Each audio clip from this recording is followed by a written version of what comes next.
Bom dia, meus amigos. Tudo bem? Bom dia, o pessoal de casa também. Mais uma vez, é um prazer estar aqui com vocês. É, Depois desse longo mês que a gente teve com as palestras especiais, né, gente? É muito enriquecedor. Porque às vezes eu acho que vocês enjoam da cara da gente. Então a gente tem que trazer, tem que trazer alguns palestrantes novos.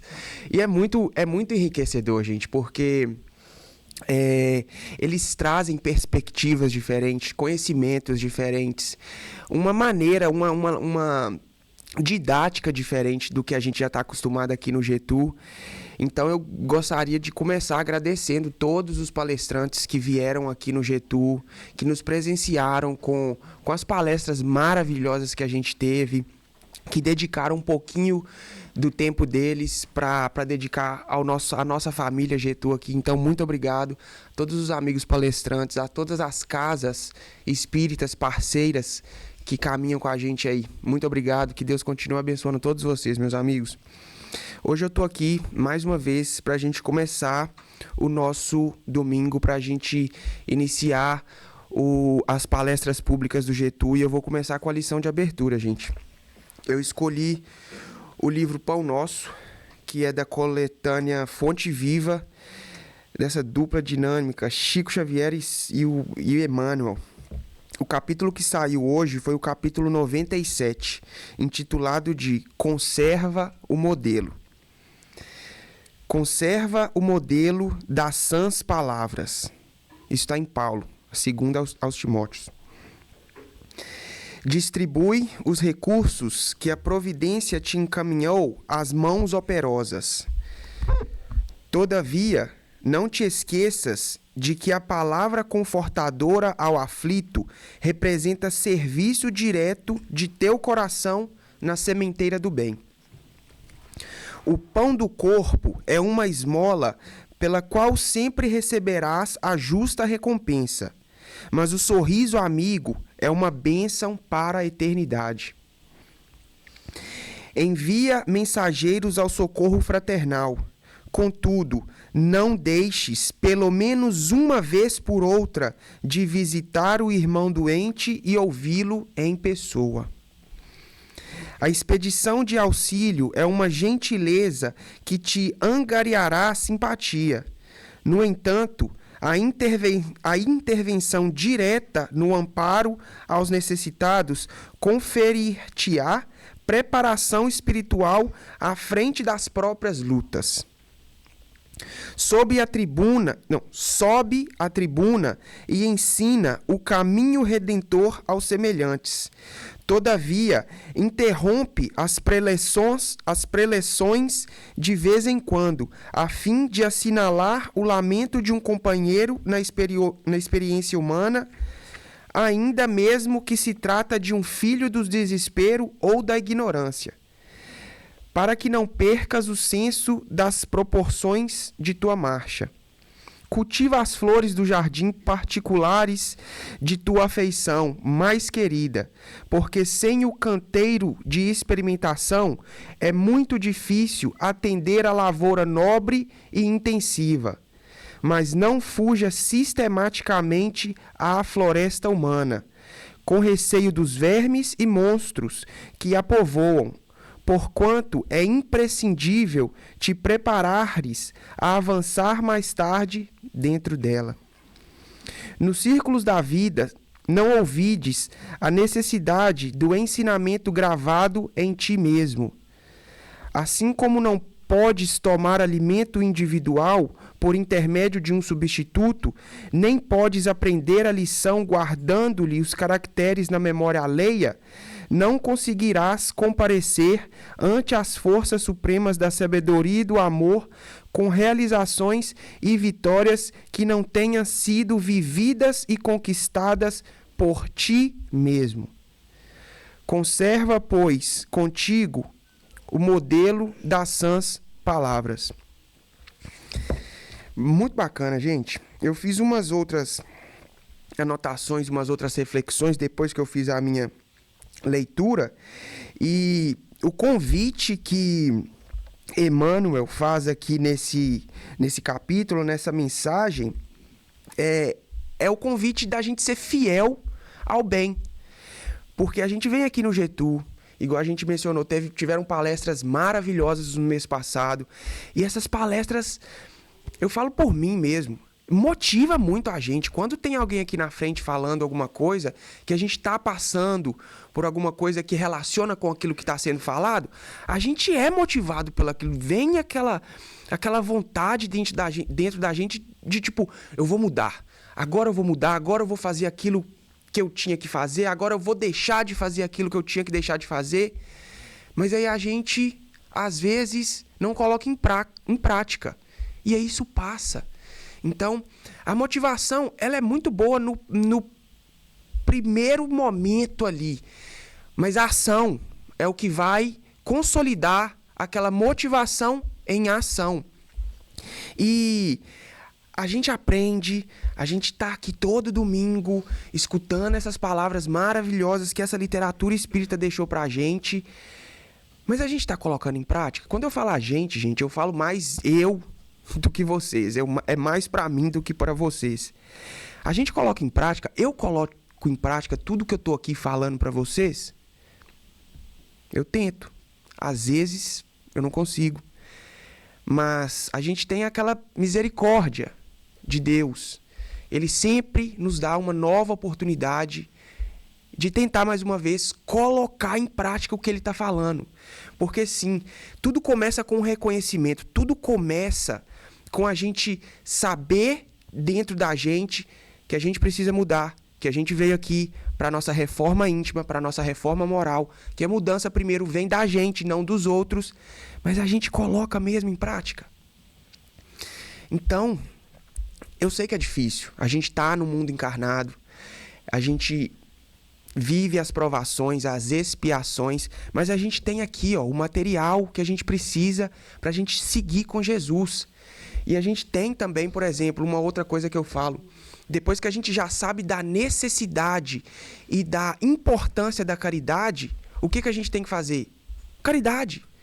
Aí que a gente vai sentir mesmo o quão bom, o quão maravilhoso é essa sensação da gente ajudar com as mãos, com a nossa vontade, dedicar o tempo da gente.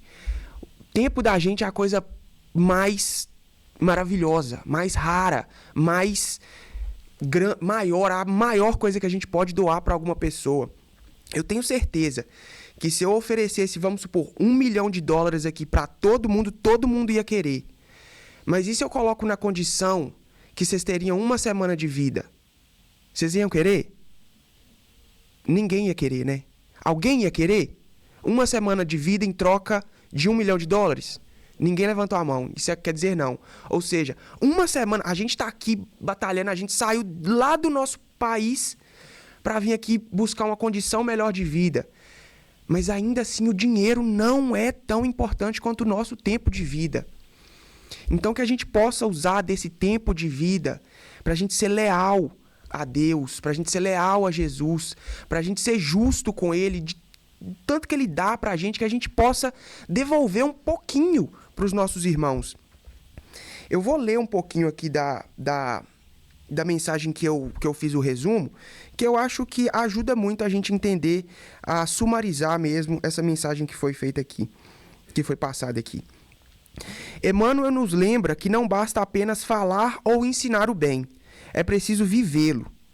Podemos ajudar com recursos, palavras e gestos, mas o mais importante é manter dentro de nós o modelo das sãs palavras, o padrão do amor, da paciência e da caridade.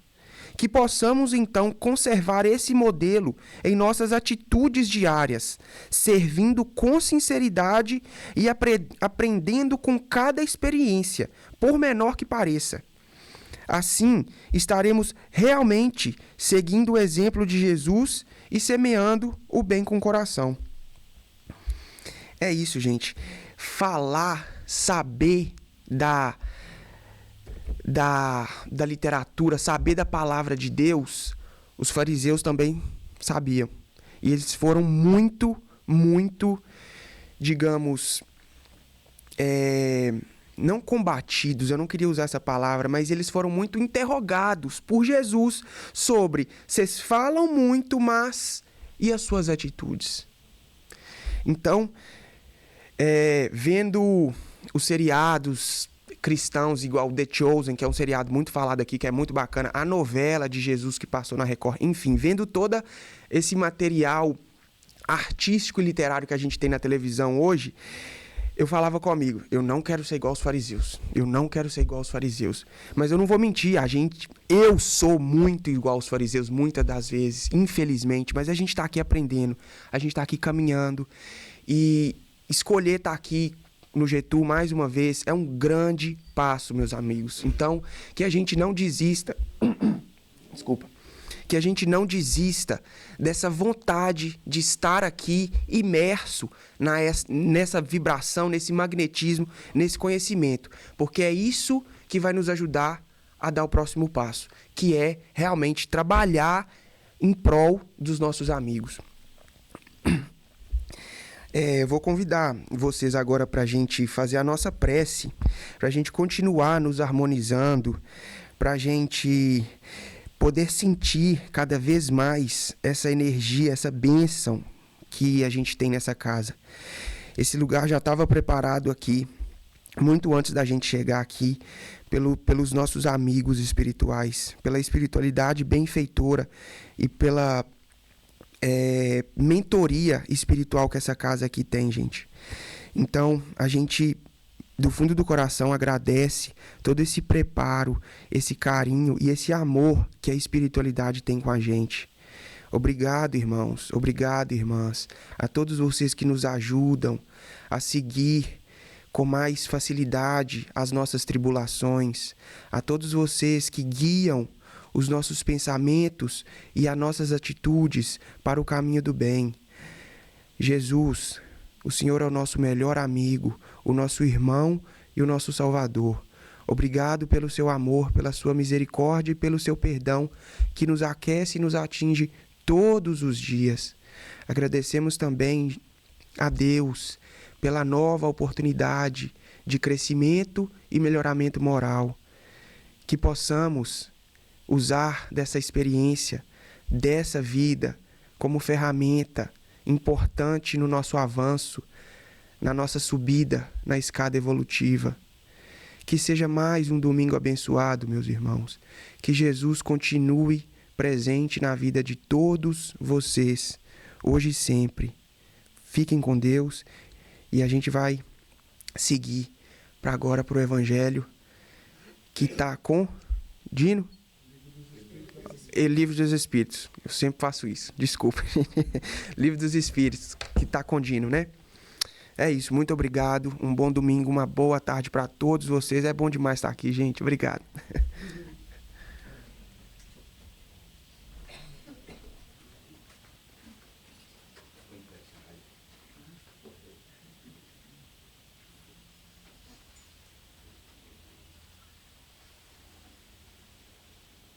Bom dia a todos.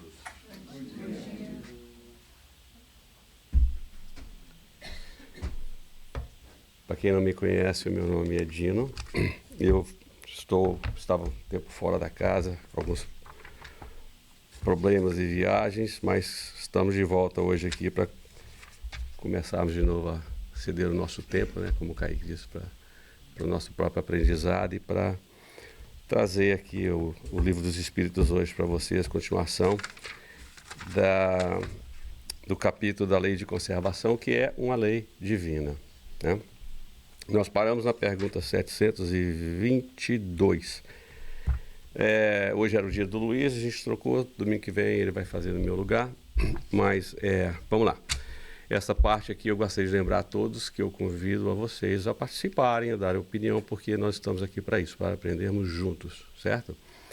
É um pouco controverso o assunto de hoje, eu sei que eu vou trazer bastante debate, mas vamos lá. A pergunta 722 que Kardec fez à espiritualidade, dentro da parte de privações voluntárias e mortificações, ele fez o seguinte questionamento: será racional a abstenção de certos alimentos prescrita a diversos povos. A gente já sabe onde é que Kardec estava indo, né? Eu não sou muito versado no Outro Testamento, nem no Novo, mas acho que no livro de Levítico, Moisés trazia algum tipo de leis para a época dele, onde ele falava, né, que não se... Em outras palavras, ele quis dizer carne de porco, né, não se comia. E até hoje, os povos dos livros, que são os muçulmanos, que são os judeus, até hoje eles se abstêm desse alimento, porque acham que é uma imposição que emanou de Deus. Então, a resposta da espiritualidade a essa pergunta é a seguinte: permitido é ao homem alimentar-se de tudo o que lhe não prejudique a saúde. Né? Alguns legisladores, Moisés, porém, com um fim útil, entenderam de interdizer o uso de certos alimentos e, para maior autoridade, imprimirem as suas leis, apresentaram-nas como emanadas de Deus. Ou seja, você tinha algo muito forte para poder colocar uma lei onde as pessoas vão falar: ok, a gente tem que seguir porque essa lei é uma lei que veio de Deus. Moisés, dotado de muita mediunidade, que hoje nós entendemos isso, né, trouxe essas informações dadas a ele pelos Espíritos por motivos muito lógicos hoje para a gente. Muito, muito lógico. Porque no mesmo livro também, emanada de Deus era que o homem deveria sempre lavar as mãos antes de alimentar-se. Então, era uma maneira de se fazer para que a gente começasse a entender, mesmo não sabendo o real motivo por qual aquela lei estava sendo passada para a gente, mas que a gente entenderia que hoje entendemos o motivo, né? A questão da higiene. E a carne de porco, infelizmente, devido à época, hoje não, porque a gente é muito mais difícil. As carnes são industrializadas, tem todo um processo de saneamento, de sanitização que permite que a carne venha com qualidade para a gente consumir. Mas naquela época os porcos eram criados à revelia. E o que se queria dizer é que o animal que está sempre ali fuçando a terra, ele vai pegar alguma coisa. E aí a gente mesmo sabe as condições que ingerir uma carne contaminada, o que pode causar, principalmente a do porco, né, que tem tantos tênis, que pode trazer consequências seríssimas, né? Então, isso era um motivo para que a gente aprendesse, mesmo não sabendo porquê, a cuidar da própria saúde. E é exatamente o que vem falar na resposta da espiritualidade, no primeiro parágrafo: permitido ao homem alimentar-se de tudo que não lhe prejudique a saúde. Por quê? Porque nós estamos falando de uma lei divina, que é a lei de conservação. Então, a gente vendo como que funcionava, nós entendemos que hoje, cuidar da nossa saúde faz parte também da nossa higiene, né? Em todos os sentidos. Ninguém é louco de estar trabalhando trabalhando de bombeiro numa cisterna, num banheiro, e você vai terminar e você vai alimentar-se e pegar o alimento com a mão. Você não vai fazer isso. Ninguém vai fazer isso, porque você sabe que você está com a mão contaminada e você vai ingerir algo que não vai lhe fazer muito bem. Então, esse é o sentido da coisa. E a doutrina dos espíritos, como eu sempre falo, é uma doutrina de razão. Quando você começa a ver o mundo numa certa razão, você começa a entender o tanto que nós ainda, como fomos ajudados e ainda precisamos para que a gente possa evoluir mais. Daqui 100 anos, nós vamos olhar para trás e falar assim: nossa, como que a gente era? Né? Porque o tempo vai passando e nós vamos aprendendo coisas novas. E as coisas novas vão trazendo para a gente através de conta-gota, porque nós não temos, talvez, condições de entendermos exatamente o porquê de certas coisas ainda, mesmo achando que nós somos o top do top do top. Nós estamos vivendo uma época maravilhosa, uma ciência maravilhosa, entendemos as coisas, uma tecnologia fantástica, né? Mas ainda não somos nada, gente. Nós temos que entender isso. Oi, Carlos. Não precisa nem ser anos. Basta a gente olhar o que a gente fazia quando era mais novo. Sim, com certeza. 20 anos atrás. 20 anos atrás. Não é fantástico? Eu acho fantástico. Você pegar um telefone aqui e falar com o seu parente no Brasil olhando para a pessoa. Quando eu cheguei aqui, era na fichinha e Deus me livre, jogo de futebol uma semana com atraso. Eu nem ficava sabendo, que eu adoro futebol, eu nem ficava sabendo de resultado. Queria ver, pegando fita depois. Você se lembra? Quem é mais antigo aqui, né? Mais antigo, a gente, alguns aninhos atrás, aí sabe o que eu estou dizendo. Mas a gente desenvolveu muito, e estamos desenvolvendo muito rápido. Mas ainda temos muito ainda que aprender, e a gente sabe disso, nós estamos caminhando. Então existe o porquê.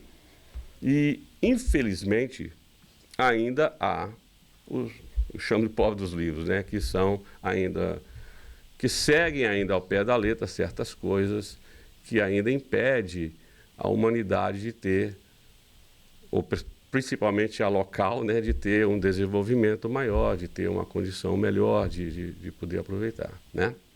Tanto é que ninguém hoje quer voltar e viver ao meio dos selvagens, né? E mesmo aqueles que reclamam depois de ter, apesar de tudo que acontece, reclamam da invasão e de tudo mais, começam a viver de acordo com a modernidade que vivemos. Então isso aí é uma coisa, é lei divina, é imparável, não tem como parar isso. O desenvolvimento nosso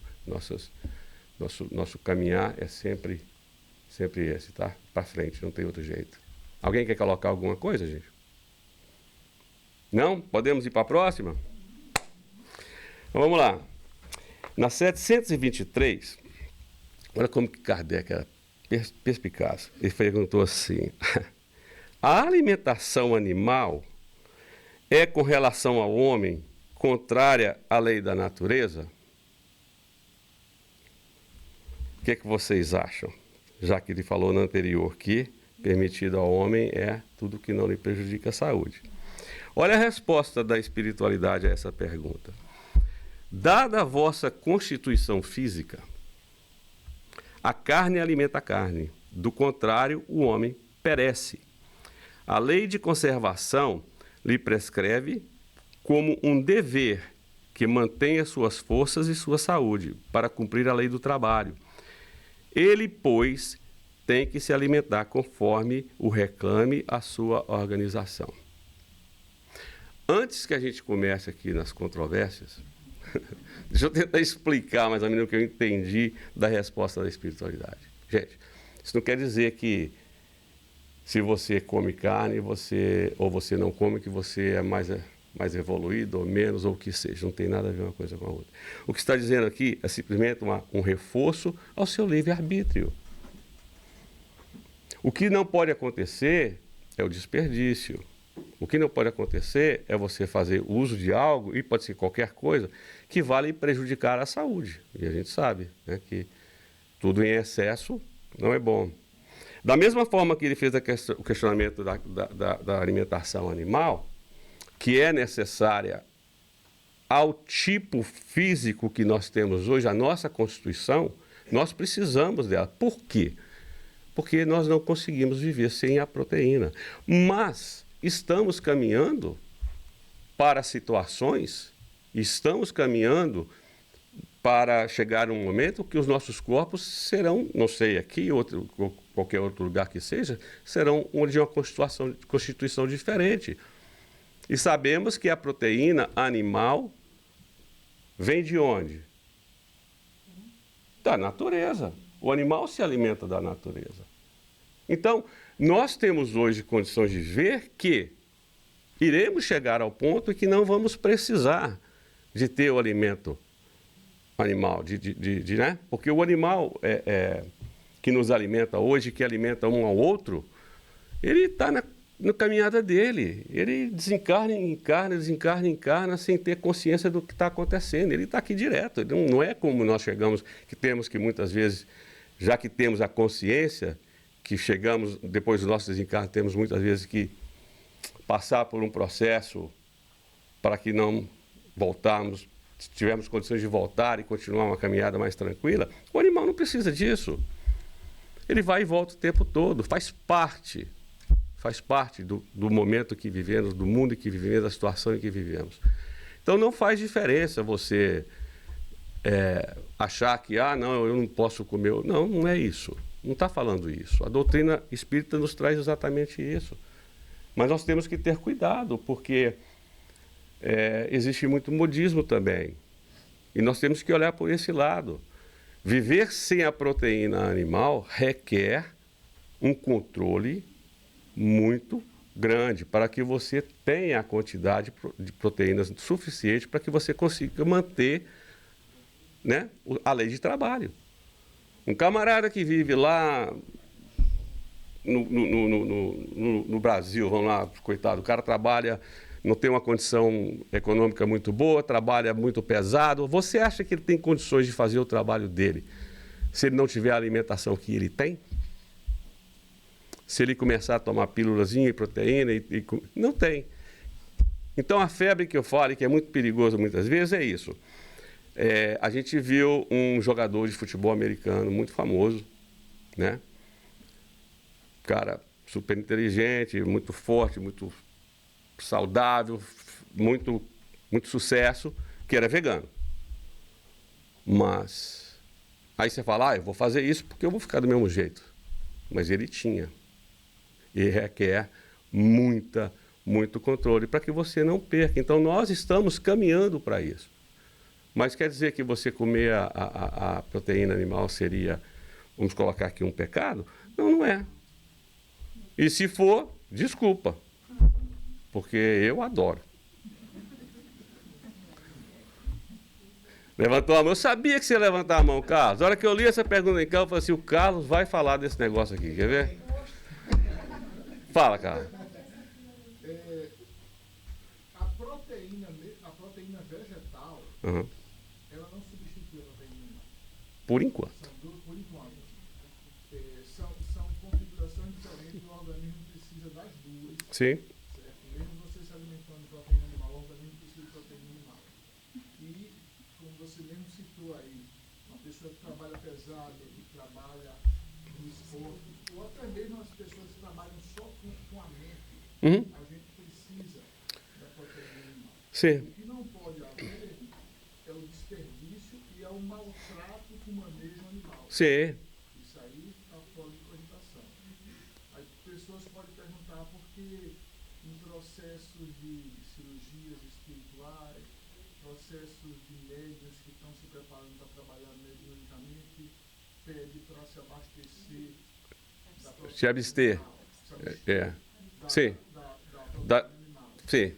É por causa que a proteína, ela requer mais energia da pessoa, do organismo, Sim. para poder ser digerida, para Sim. poder ser processada. Então, o organismo, naquele momento, ele está processando, a gente fica um pouco mais fraco. Então, essa fraqueza vai fazer parte durante esse processo de trabalho mediúnico, de um trabalho de cura espiritual. Mas, vários palestrantes mesmo, o próprio Divaldo mesmo, batia uma picanha, comia, gostava de churrasco. Uhum. Então, Isso não quer dizer nada se você não come carne ou deixa de comer. Muitas pessoas não comem porque não gostam. Não gostam. Questão de gosto. pela boca do homem É. e vai causar o escândalo, é o que sai da boca do homem. Sim. Eu acho bacana demais quando a pessoa, sabe, fala comigo, eu não como carne, tá? Mas você não come carne, cara. Eu fico assim, sabe, na minha cabeça, bate aquele negócio assim, como que você não come uma picanha, não sabe? Eu não entendo. Eu não consigo. Eu adoro. Então, assim, aí quer dizer que eu sou pior? Não, acho que não. Eu conheço muito vegano aí que, pelo amor de Deus, me ajuda. Né? Então não tem nada a ver uma coisa com a outra. E a doutrina, não é fantástica a doutrina, não é por isso. Essa doutrina, eu falo com vocês, nos leva à fé, com certeza, nos leva à fé. Nos leva ao entendimento do Cristo, nos leva ao que a nossa responsabilidade, né? Nos dá a esperança de que, né, não vivemos aqui somente, não acabou. Né, nos dá essa esperança.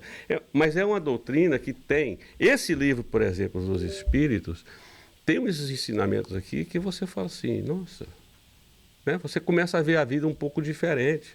E é o que eu falo, se você realmente acredita na doutrina e no que ela traz, certo? Você realmente vai conseguir fazer o que o Kaique trouxe na abertura, que é a sua reforma.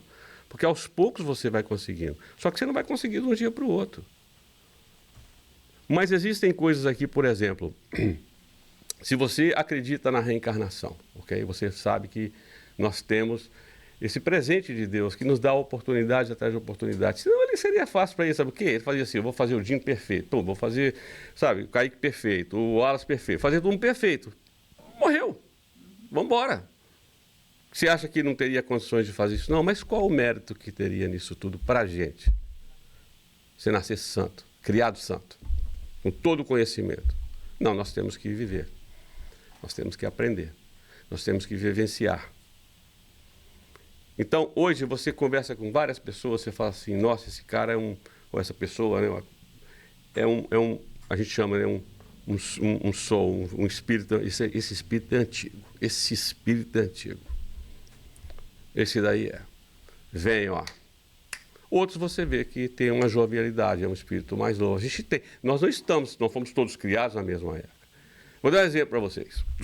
Da maneira que eu vejo a coisa, vocês podem até achar, é a minha opinião, tá, gente? Escutem Raul Seixas. Raul Seixas é um espírito muito velho. Mais de 10 mil anos atrás. Há mais de 10 mil anos atrás. Raul Seixas. Muito, mas muito antigo. E você vê na mentalidade da pessoa, nas músicas, nas letras, na visão de mundo dele. Só que é fácil você ser famoso, gente? Não é. Não é. Entende? Então é assim que eu consigo considerar a coisa. E você entendendo que existe essa reencarnação, eu lhe pergunto, como que você vai ser uma pessoa racista? Como que você vai ser uma pessoa preconceituosa? É difícil. Porque você sabe que o que você faz, você tem que dar. Você será cobrado da sua responsabilidade. Então, se você não gosta, cuidado. Cuidado. Porque apesar de nós termos essa dádiva do esquecimento, nós ainda trazemos os nossos como se diz, nossas maldades, né? Então a gente vai sofrer. Muitas vezes acontece isso, onde a pessoa não se aceita. Então, nós temos que ter muito cuidado. E a doutrina nos traz essas informações o tempo todo, dentro desse livro aqui, essas informações. Então, não é o que você está ingerindo, o que você está comendo, é o que você está fazendo. E outras coisas. Outra coisa, o nosso desenvolvimento moral está acima de tudo isso aqui que a gente está... Isso aqui é a lei de conservação. É o que nós temos que fazer para dar conta de uma outra lei, que é a lei do trabalho. Certo? Alguém quer falar alguma coisa? Eu queria falar um negócio. Fala, Wallace. Muito bonito aí o jeito que a espiritualidade colocou aí a resposta. Sim. Interessante o jeito que você explicou e uma coisa que o Carlos falou, que eu achei interessante demais. Que a espiritualidade deixa bem claro para nós, que o planeta é nosso. Foi feito para nós. Quer dizer, tudo que tem nesse planeta é para ser útil, é para ser usado. E o Carlos falou a respeito do abuso. No extermínio de animais, essas coisas. Sim. Tem um certo controle. Realmente tem que ter certo controle. Aliás, a tecnologia no mundo avançado Sim. que nós estamos hoje, isso é muito fácil. É só clicar o enter ali que a coisa aparece rapidinho. O Excel traz tudo para você bonitinho ali. Mas pela pergunta e pelas respostas e por tudo que foi falado aqui, a coisa mais importante que o ser humano precisa acordar para ela é com relação ao abuso. Porque usar pode, não pode é abusar. E esse aqui é o nosso problema. A gente, quando gosta de uma coisa, a gente entra de cabeça e esquece que é só um pouquinho. Você quer um pudim, você não quer comer um pedacinho do pudim, você quer comer o pudim inteiro. Entendeu? E esse aqui é o nosso problema, é onde a gente precisa se regular. Comer não tem problema, tem de tudo. Nesse planeta, tem tudo de bom e para nossa né, subsistência, para nossa organização física. Mas não pode abusar. Sim. E a tudo temos que dar graças. Certo? Isso é o mais importante. A tudo temos que dar graças. Miramês, nessa pergunta, eu vou ler porque eu achei muito, muito completa a explicação de Miramês aqui no Alimento Animal. Ele fala assim, ele repete, né? Dada a diversidade de opiniões, mesmo entre os adeptos da doutrina espírita, e realmente tem várias opiniões diferentes, nós temos que respeitar a todas, né?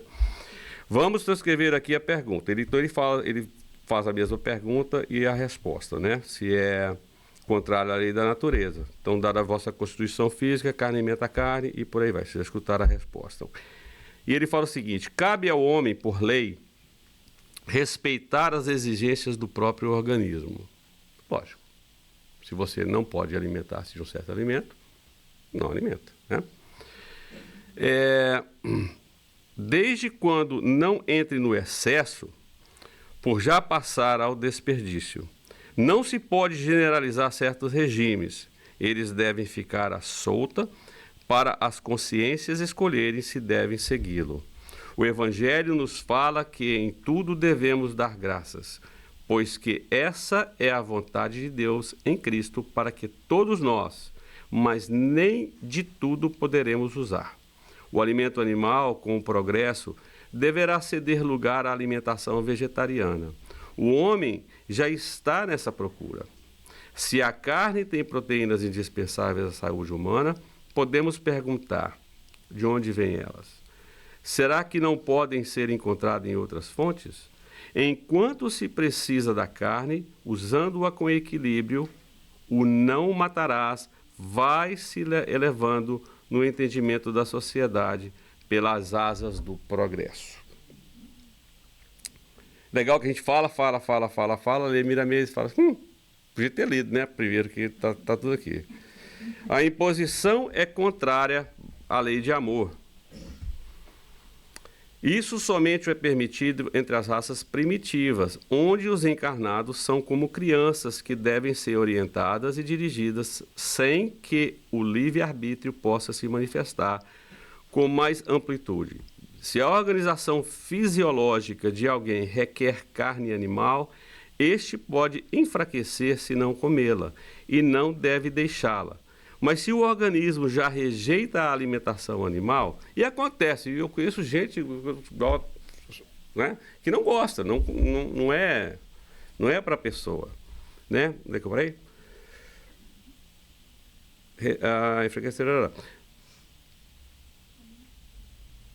Se o organismo já rejeita a alimentação animal, para que usá-la? Tudo no mundo está certo, somente o que não é certo é usarmos o que não nos convém por tais ou quais circunstâncias. Vamos anotar que Marcos ouviu de Jesus, registrado no capítulo 7, versículos 18 e 19. Então lhe disse: assim vós também não entendeis? Não compreendeis que tudo o que de fora entra no homem não pode contaminar, porque não lhe entra no coração, mas no ventre, e sai para lugar escuso. E assim considerou ele puro todos os alimentos. Se Jesus considerou puro todos os alimentos, nós outros é que vamos condená-los? Cada um sabe escolher o que lhe convém comer, principalmente o que já se encontra mais ou menos livre e que conhece um pouco das leis de Deus, as leis naturais. Não devemos censurar ninguém porque come carne, nem considerar fanáticos os que se abstenham de comê-la. A vida é plena de tudo, para que a paz possa reinar nos corações, dentro das leis que regulam a liberdade de cada um. Cabe a todos nós mediarmos sempre e respeitarmos os direitos dos outros na frequência à sua evolução espiritual. Estamos precisando disso no mundo, então? Respeitar as pessoas, as opiniões das pessoas, e que respeitem as nossas também. Está na hora? Não? Então tá. Então é isso. Vamos lá então? Podemos passar para a próxima? Nós temos só 5 minutinhos só, gente. Vocês ajudam, tá? Que eu estudei só na ciência. Não, brincadeira. 724. Será meritório abster-se o homem da alimentação animal ou de outra qualquer por expiação? É outra coisa, hein? O que vocês acham? Por expiação? É meritório? É meritório. A espiritualidade fala o seguinte: sim, é meritório se praticar essa privação em benefício dos outros. O que o Kaique trouxe hoje na abertura para a gente? Gente, a nossa evolução espiritual A gente fala muito de reforma íntima. A reforma íntima reside no outro. De quem está do teu lado. De quem chega para você todos os dias. É ali que a gente aprende, é ali que a gente aprende a respeitar, porque todo mundo pensa diferente, todo mundo tem ideias diferentes, gosta de coisas diferentes, vê as coisas diferentes, né? E nós temos que entender isso, porque a doutrina nos traz isso, para que a gente não entre. Eu não sou dono da razão. Ah, você é espírita, e daí? Sou dono da razão. Meu conhecimento é muito pequeno. Então, assim, você, enquanto outra pessoa vai discutir religião, discutir não, né? Vamos conversar religião. Vamos entender o que a pessoa pensa, de onde que ele tirou. E você tem as suas formações, você tem o direito também de se expressar. Então, é assim. Aos olhos de Deus, porém, só há mortificação, havendo privação séria e útil. Por isso é que qualificamos de hipócritas os que apenas aparentemente se privam de alguma coisa. Só para, né, o fariseu que o Kaique trouxe, né, aquele que reza nas praças públicas, mas o coração não tem nada. E é por aí. E vou parafrasear o que ele falou, que eu acho que é a mesma coisa. Todos nós somos fariseus. Todos nós ainda somos. Nós ainda fazemos muita coisa aqui. Mas se pelo menos fazemos com uma intenção boa, tem mérito. Ou pelo menos a gente não gosta de ser. Não gosta já com o primeiro passo, né, Kaique? É o problema da carne comigo, Kaique. Eu não consigo, porque eu gosto muito da carne. Gosto muito. Então, assim, oi. Ele bota aí para a gente até voltar na questão 720, né? Sim. Assim, são meritórios os olhos de Deus, as privações voluntárias com o objetivo de uma expiação igualmente voluntária, né? Uhum. E olha a resposta. Fazer o bem aos vossos semelhantes e mais... Os méritos tereis. Simples. Exato. Essa pergunta volta na própria pergunta do estudo que a gente está fazendo, né? Porque tudo que nós estamos fazendo aqui, nós temos que fazer com o coração puro. A intenção é porque a intenção é sua. Você pode fazer algo para mim, tá? E eu posso ficar chateado com você. E achar que você fez aquilo, ficar chateado, ficar com raiva da pessoa, até, como é que você fez um negócio? Mas a intenção do ato é que conta. Você pode fazer uma coisa muito boa para mim, mas a intenção do ato é que conta. E a intenção está com você. Não está comigo, não está com quem recebeu. A intenção está em quem deu. Né? Ah, eu vou te ajudar a fazer isso aqui, mas qual que é a sua intenção? Você está querendo alguma coisa de volta? Tá, o inferno está lotado. Mas é isso mesmo, a intenção é que conta.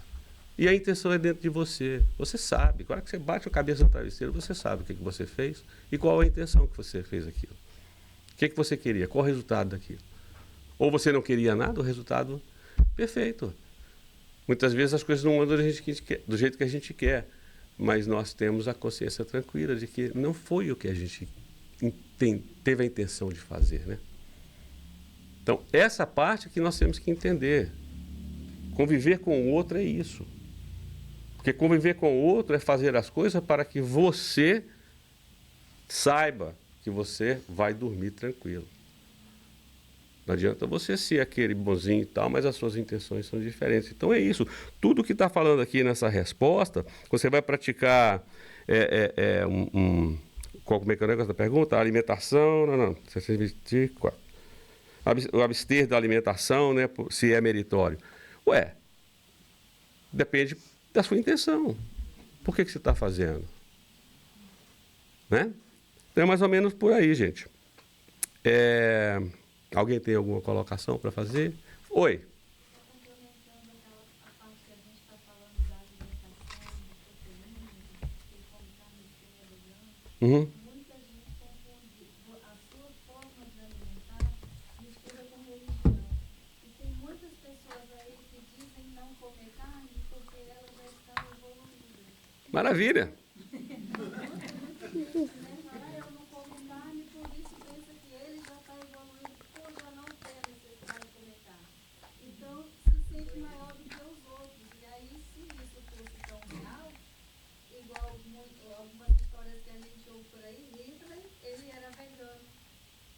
Vai entender, hein? Então, gente, olha, obrigado pelos ouvidos. Vou passar para a Diene, que vai fazer o evangelho para a gente. Bom domingo.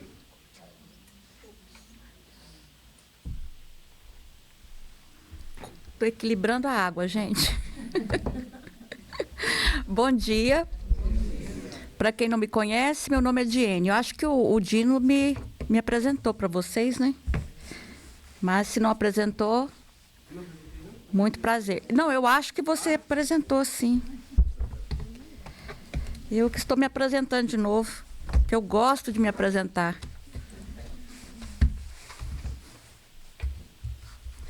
Então, gente, o nosso evangelho hoje é Jesus e a mulher samaritana, que isso está lá em João 4, do versículo 1 até o 44. E é uma passagem muito bonita. Eu, particularmente, eu gosto muito. Muito mesmo. Essa passagem é uma das que me tocam bastante. E para falar sobre ela, eu escolhi uma obra da Amélia Rodrigues. Amélia Rodrigues, que quando era viva, ela foi professora, foi poetisa, e quando ela desencarna no plano espiritual, Joana de Ângeles a convida para fazer parte da falange dela. E ela faz esse trabalho lindamente. Ela pega o Evangelho de Jesus e fala dele de uma forma muito poética. E por isso eu resolvi trazer através da obra dela. E ela nos fala que no ano de 935 a.C., os sacerdotes, alguns, eles começaram ali a ter sérios conflitos entre eles. Conflitos religiosos, conflitos até pelas leis mosaicas.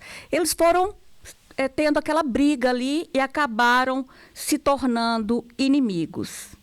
E por causa disso, eles romperam o templo de Jerusalém, criando na região de Jerusalém, na região de Samaria, um outro templo, né, que fica na Judéia, próximo à Galileia.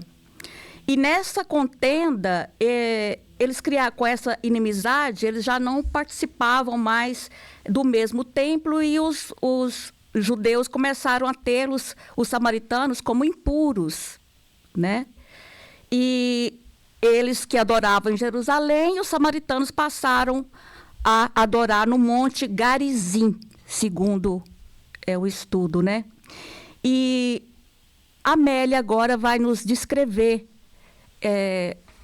esse encontro de Jesus com a mulher samaritana. E ela vem falar sobre o encontro, né? A viagem que Jesus fez até a Samaria. Jesus, então, ele chama os seus discípulos, saem de Jerusalém, rumo à Galileia, e ele abandona a estrada real que geralmente os judeus faziam para chegar até a Samaria. Evitando, né? Porque os judeus eles evitavam aquele caminho, justamente para não ter o conflito, para não ter aquele encontro com os samaritanos, né? Para não começar ali uma discussão, uma briga. Então eles evitavam, eles saíam por outro caminho. Mas Jesus não, Jesus ele faz diferente.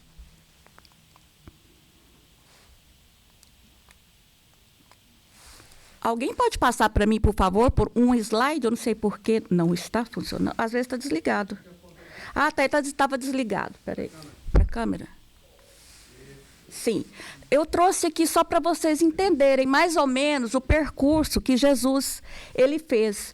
Que geralmente, quando eles iam da Judéia, eles precisavam passar por Samaria. Então, eles davam uma volta tremenda para poder conseguir chegar na Galileia, justamente para não ter esse encontro, né? Mas o Cristo não, ele faz diferente. Ele vai pelo caminho aonde ele vai chegar a Samaria, porque ele quer ir direto para Samaria. E segundo segundo a Amélia, ele passa por caminhos bem tortuosos. Ele vai ali em volta do Rio Jordão, que é mais refrescante e tudo, mas eu fui assistir um vídeo para ver esse caminho no YouTube, até aconselho quem que tiver a curiosidade de querer, para entender o sacrifício que Jesus fez para chegar até a mulher samaritana, assista um vídeo para vocês verem como a estrada, o caminho que ele fez é montanhoso, tem muitas pedras, é escorregadio, é muito cansativo. Então foi um sacrifício muito grande dele e dos apóstolos. E aí, Amélia, ela vem nos contar assim: a vereda áspera e cheia de pedregulhos coloria-se de súbito com loendros ondulantes que se alternavam com sicômoros, Jesus, que eu não traduzi essa palavra porque realmente eu acho que passou despercebido no meu estudo. É o quê? Um pé de oliva. Obrigada, Carlos. Aqui faltou cultura. Muito obrigada. Sicômoros, né? Desgalhados, por entre os quais, ao entardecer, ventos alísios refrescam o próprio Iahel em seu jardim, como nos mostra a linguagem bíblica. As espigas douradas, tá vendo, gente, como ela coloca de forma bem poética? Esse aqui está lá no Evangelho de João, mas ela, por ser poetisa, ela narra de uma forma muito linda, né? As espigas douradas ondulavam ao vento morno da hora sexta, no imenso trigal, esparramado pelo vale de Manerré. O pó, acho que está certa a pronúncia, não sei. O pó acumulado ao longo da estrada, serpenteante entre os cortes abruptos, macio como um dossel, levantava leves nuvens ao sopro do ar que desce do espigão de montanhas abrasadas.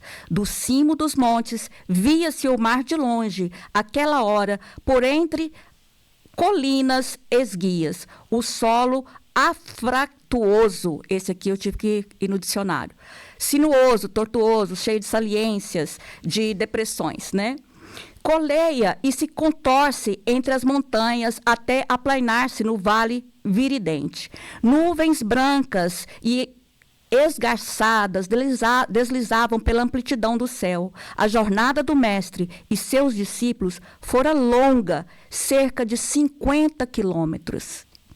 Olha que distância que eles andaram. E não foi uma estrada reta, né? Como aqui nos fala Amélia, foi uma estrada bem difícil, né?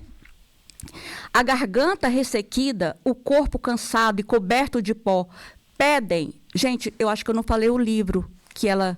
É Primícias do Reino, tá? O livro dela, porque ela tem outros. Desculpa, era para ter falado no começo.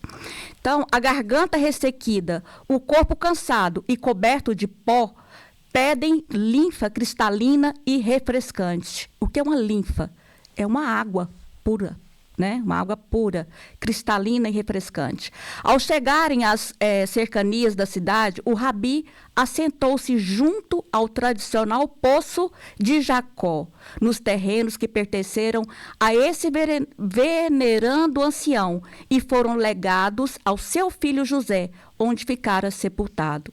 Os discípulos subiram à cidade para a aquisição de mantimentos e frutas. Quando lá chegou, Jesus pede aos discípulos que vá buscar mantimento para eles, né?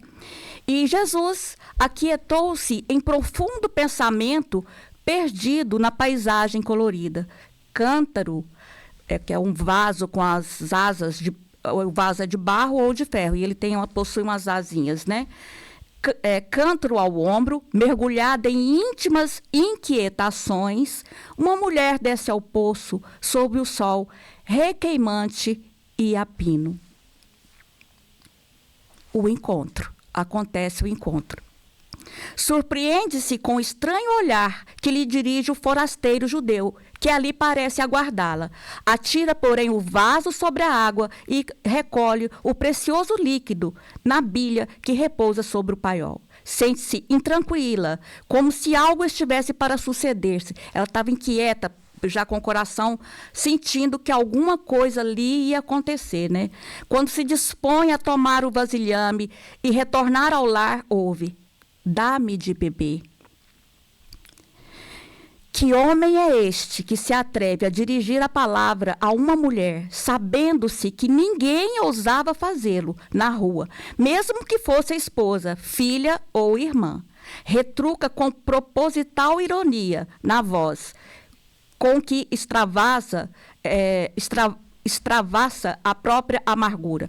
Como sendo tu, judeu, me pedes de beber a mim, que sou mulher samaritana? Jesus reconhece as dimensões que separam os dois povos, judeus e samaritanos. Não seria esta a única vez que ele provocaria escândalo, afrontando costumes odientos e convencionais. Não era a primeira vez que Jesus fazia isso, ele fez várias vezes. Um exemplo que ele fez também, justo com o samaritano, foi quando na beira da estrada o homem socorre o samaritano, leva para uma pousada, e sem questionar, sem querer saber quem era. Isso é uma parábola que Jesus conta, né? Então, ele já usa desses exemplos, né? Não é a primeira vez que ele faz isso, que aos olhos deles é uma coisa muito odionda, né? E tem uma mensagem, essa mensagem da mulher samaritana, ela tem uma mensagem a dar, a mensagem de conciliação e consolação, né?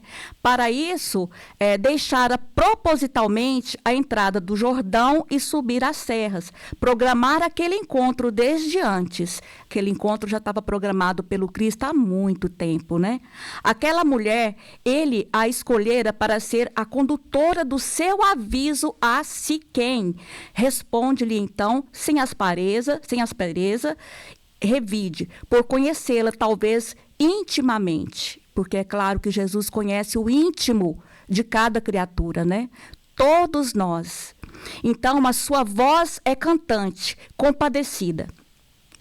Se tu conhecesses o dom de Deus e quem é o que te diz, dai-me de beber, tu pedirias e ele te daria a água viva.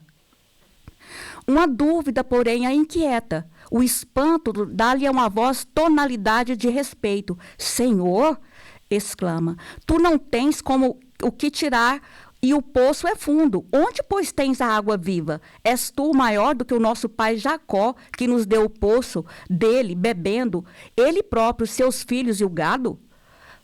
Jesus responde: qualquer que beber desta água tornará a ter sede. Foi explícito, mas aquele que beber da água que eu lhe der nunca terá sede, porque a água que eu lhe oferecer se fará nele um ponte de água que saltará para a vida eterna.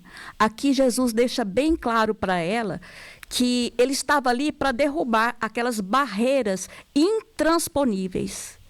Esse foi o sentido dele, a entrada dele na Samaria. Foi para derrubar as barreiras.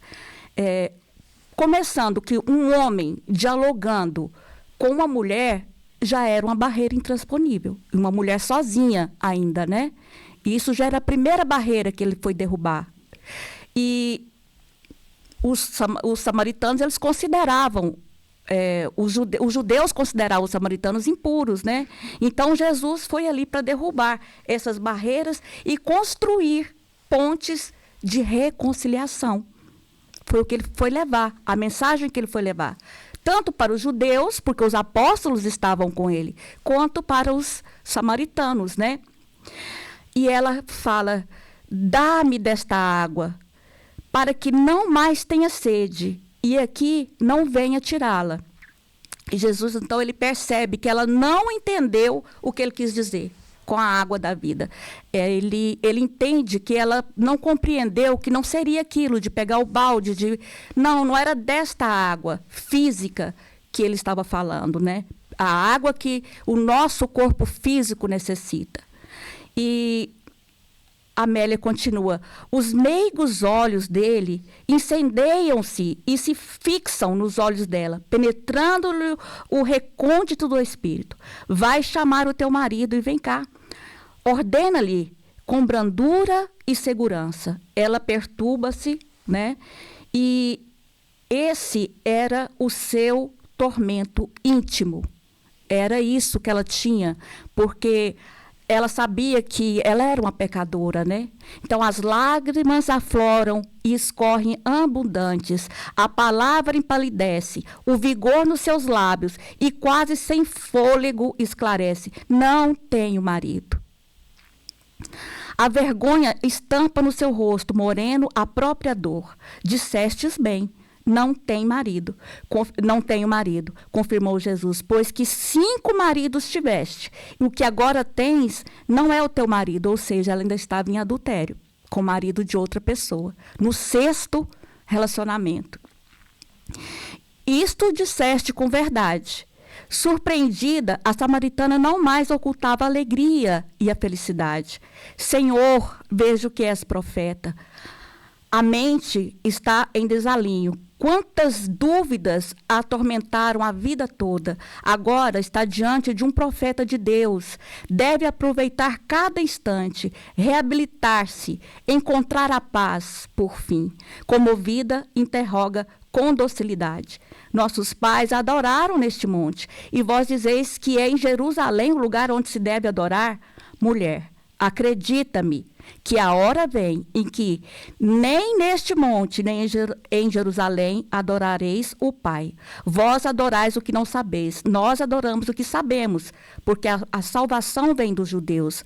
Mas a hora vem, e agora é, em que os verdadeiros adoradores adorarão o Pai em espírito e em verdade. A mulher perplexa enche-se de ventura, tão indigna se considera, e, no entanto, fora chamada à verdade, ouvira que nenhum ouvido jamais escutara.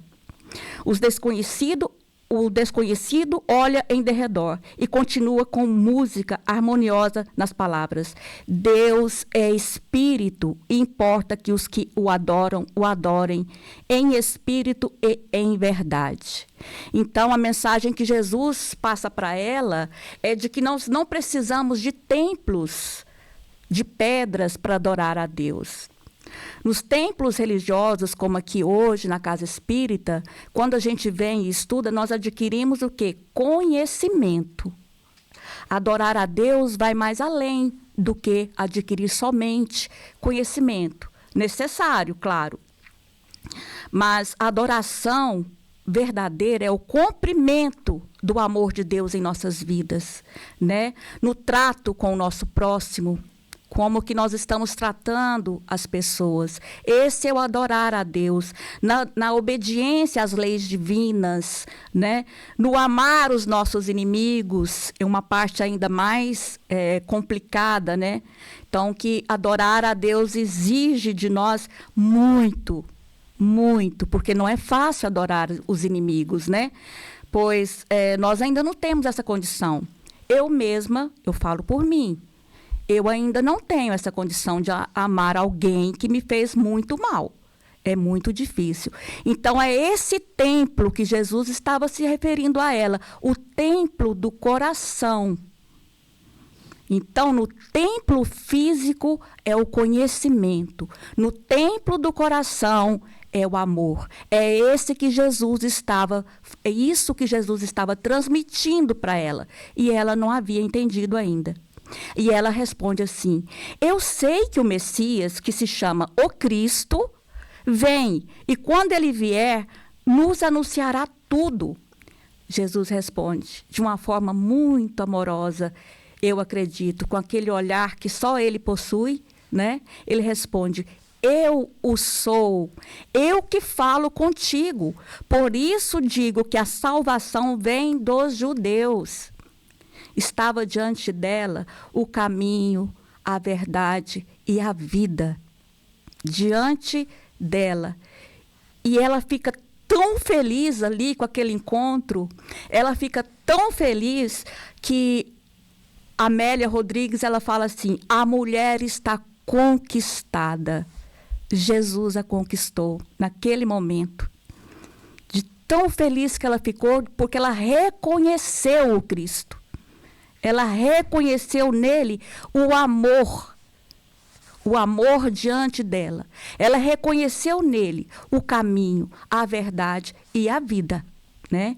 Então, nesse momento, os discípulos retornaram ali com os alimentos, né, e ficaram insistindo para Jesus se alimentar.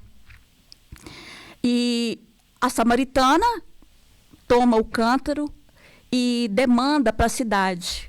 E aos gritos ela proclama: vinde, vede um homem que me disse tudo quanto tenho feito. Porventura, não é este o Cristo? Indagações explodem espontâneas em todos os admirados ante a natural declaração da informante. Então, em grupos compactos, os moradores ali de Sicar, eles descem e vão para onde é a fonte, onde Jesus estava com os discípulos, e os discípulos ali insistindo para que se alimentasse, né, que eles foram buscar o mantimento para isso, e Jesus, sem se perturbar com aquela multidão toda que foi, porque a mulher samaritana levou uma verdadeira multidão para ouvir o Cristo, de tão feliz que ela ficou, né? Aí, sem se perturbar com a multidão, que o fita, aturdida, explica aos companheiros de modo a fazer-se ouvir por todos: uma comida tenho para comer, que vós não conheceis. A minha comida é fazer a vontade daquele que me enviou e realizar a sua obra. Esse é o alimento que nós precisamos. Realizar as obras do Cristo. Realizar as obras de Deus que permitiu que o Cristo nos trouxesse, né? Os discípulos, eles foram até a cidade e trouxeram comida, que alimenta a matéria. Mas a mulher samaritana foi até a mesma cidade que os discípulos foram e trouxeram almas famintas, almas sedentas de água viva de Jesus, e que Jesus foi ali para levar. Foi esse o verdadeiro motivo desse encontro, né? A mulher samaritana, ela ouviu as palavras do Cristo e acreditou. Então, por isso que ela levou toda aquela multidão, porque ela queria que todos bebessem da água que ela bebeu, que o Cristo lhe ofereceu. E que todos se alimentassem do alimento que Jesus ofereceu a eles. Esse alimento que o Cristo falou aos discípulos: a comida que eu tenho, que eu me alimento, vocês não a conhecem, né? E hoje, o que essa história da mulher samaritana tem a ver com o nosso dia a dia? Tem a ver no trato com o semelhante, com o nosso semelhante. O que ela tem a ver, sobretudo, no nosso interior? Amélia Rodrigues nos disse que essa mensagem é de reconciliação, né? No slide anterior. Aliás, nesse mesmo. É uma mensagem de reconciliação, né? E Jesus nos disse em seu evangelho, em outros momentos: reconcilia-te com teu adversário enquanto estiver com ele a caminho, né? Para que não te suceda coisa pior. Então, Cristo foi a Samaria justamente para fazer essa ponte, quebrar as barreiras e levar essa ponte da reconciliação, né? Muitas tragédias que nós temos hoje ainda no mundo acontecem por causa de inimizades, porque nós não sabemos perdoar. Aí cria-se guerras, né? Por causa da falta do perdão.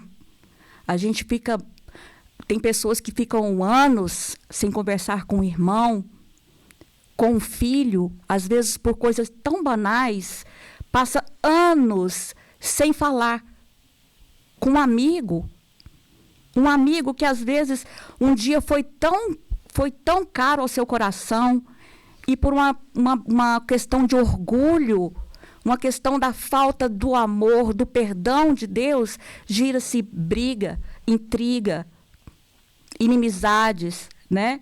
E Jesus, ao entrar na Samaria, nos mostra como fazer essa reconciliação, né? Ele vai o quê? Vai até o chamado inimigo. Ele entra lá na toca dos leões, dos inimigos, né? Ele entra para que a disputa seja encerrada ali com a presença dele, né? E para dizer que o sentido da vida nossa é esse, o progresso moral. E que sem o perdão, o progresso moral fica impossível. Fica impossível. O progresso moral não vai acontecer enquanto nós não abrirmos o nosso coração para o verdadeiro perdão. Esse que Jesus veio e nos ensinou, né? E Allan Kardec também fala no Evangelho segundo o Espiritismo assim: se o amor ao próximo é o princípio da caridade, amar os inimigos é a sua aplicação mais sublime. Então, essa virtude constitui uma das maiores vitórias conquistadas sobre o orgulho e o egoísmo. Por isso Kardec fala isso, para amarmos os nossos inimigos. Quando nós conseguirmos amar os nossos inimigos, nós teremos a vitória sobre o nosso orgulho e sobre o nosso egoísmo. E é para isso que nós estamos aqui. Seja qual for o motivo que você tiver orgulho ainda de perdoar, entenda. Nós estamos aqui para isso, para saber amar, para saber perdoar, para vencer a nós mesmos. Porque quando nós vencemos, como o Kardec disse no Evangelho segundo o Espiritismo, quando nós conseguimos isso, é o nosso orgulho que está sendo vencido. É o egoísmo, né? Mas, além da reconciliação, a mensagem da mulher samaritana também traz a mensagem da consolação, né? Porque nós precisamos sermos consolados. Durante o nosso processo aqui na Terra, nós passamos por muitas dores. Nós passamos por coisas que, às vezes, a gente traz ainda da infância, né? Por perdas de entes queridos, por perdas de amigos. Então, nós temos essas dores que nós carregamos. Às vezes, pessoas que não nasceram em um lar muito equilibrado, e ele traz as dores daquele lar onde ele teve que conviver para a sua própria melhora, inclusive. Mas ele traz as dores. E Jesus não nos nega o consolo. Ao contrário, ele traz o consolo para nós. Então, nós sim precisamos ser consolados. E ele é a água viva que mata a nossa sede e traz todo o consolo que nós precisamos. E é nas mãos dele que nós devemos entregar. É nele que nós devemos confiar, nesta água viva. Ele que é o caminho, a verdade e a vida. E ele está aqui hoje, nesta manhã, nos oferecendo desta água. Nos oferecendo esta água. Agora, o que cada um vai fazer com ela é individual. Mas tenho a certeza que ele pede para que vocês bebam desta água, porque é esta água que vai nos transformar a nossa moral. E assim, eu encerro o Evangelho de hoje, convidando a todos a fechar os olhos e nos entregarmos a essa energia e com o coração aberto, vamos todos nós fazermos como a mulher samaritana fez. Jesus, me dá desta água de beber, para que possamos sair daqui sem a sede, que possamos sair daqui, Jesus, dispostos a perdoar, que possamos sair daqui, Jesus, dispostos a amar o nosso próximo. A que possamos, Jesus, entrar em nossos lares, abraçando os nossos seres queridos que estão aqui na caminhada conosco, abraçando com todo o amor no coração, compreendendo as diferenças de cada um, compreendendo que o meu próximo, ele é diferente, mas eu preciso amá-lo. Jesus, dá-nos da água da vida. e Mestre, que possamos também sermos os mesmos que levam os ensinamentos, aqueles que ainda não tiveram esse encontro com o Senhor. Que através de nós, Jesus, eles possam encontrar esta água que o Senhor oferece a todos nós aqui, encarnados e desencarnados. E Jesus, que a tua paz nos envolva durante toda a semana, nos abençoando em todos os nossos caminhos, no trabalho, em todos os lugares em que entrarmos, a tua luz amorosa possa entrar para clarear os corações que estiverem sofrendo. Que a tua paz e teu amor permaneça conosco hoje e sempre, Senhor. Que assim seja.